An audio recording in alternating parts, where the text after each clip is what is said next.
जय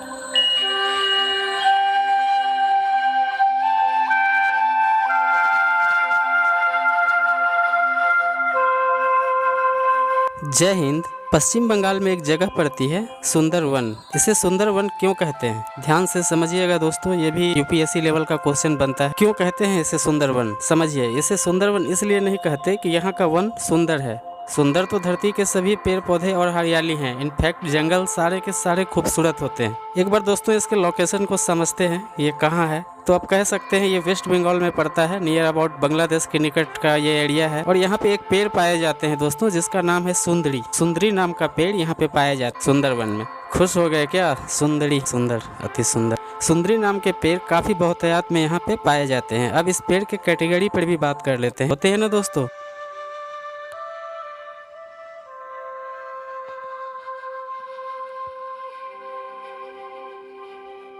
गल्म, टुंड्रा, पर्णपाती, मैंग्रोव्स। तो हमारा प्रश्न यह है कि सुंदरी किस कैटेगरी में है। दोस्तों ये मैंग्रोव श्रेणी के पेड़ होते हैं।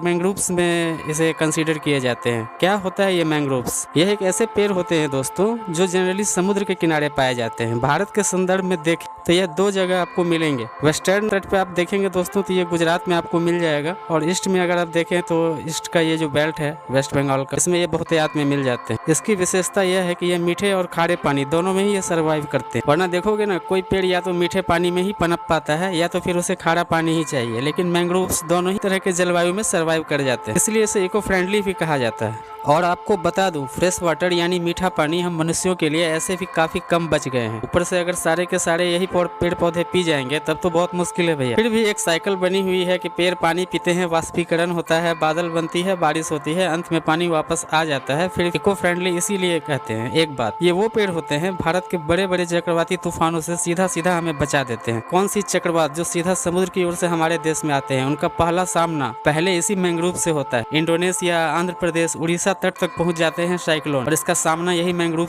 से होता है। और यह इस तूफान से टकरा जाते हैं दोस्तों, और उनकी रफ्तार ये वहीं के वहीं तोड़ देते हैं। यही कारण है वह बिहार, यूपी, दिल्ली तक कभी पहुंच ही नहीं पाते हैं। बड़े बड़े चक्रवात को सीधा ये मैंग्रोव रोक देते हैं। एक बार एग्जाम में सीधा क्या कारण है जो बड़े बड़े साइक्लोन्स इंडोनेशिया, बंगाल होते हुए हमारे बंगाल की खाड़ी के तट पे आ जाती है, उड़ीसा, आंध्र प्रदेश के तट तक तो आ जाती है, पर वो मुख्य भारत में प्रवेश कर नहीं पाती। इसका क्या कारण है, क्या रीजन है? तो दोस्तों रीजन यही है, मैंग्रोव्स। और हाँ, पढ़ा होगा आप लोगों ने सुंदरवन का डेल्टा, तो यही वो सुंदरवन है दोस्तों। वेस्ट बंगाल के इलाके में ये पाए जाते हैं। दूसरे नंबर पे ये गुजरात में भी इसके कुछ पेड़ पौधे आपको मिल जाएंगे, सुंदरी पेड़। उड़ीसा, आंध्र प्रदेश, तमिलनाडु के तट पे भी ये देखे जाते हैं। आई होप कि आप समझ रहे होंगे कि मैं क्या बता रहा हूँ दोस्तों। ये भी यूपीएससी लेवल का क्वेश्चन है, कई सारे फैक्ट निकल के इससे आते हैं, तो आप लेना क्या है नहीं है। थैंक यू, मिलते हैं नेक्स्ट टॉपिक पे, तब तक के लिए जय हिंद।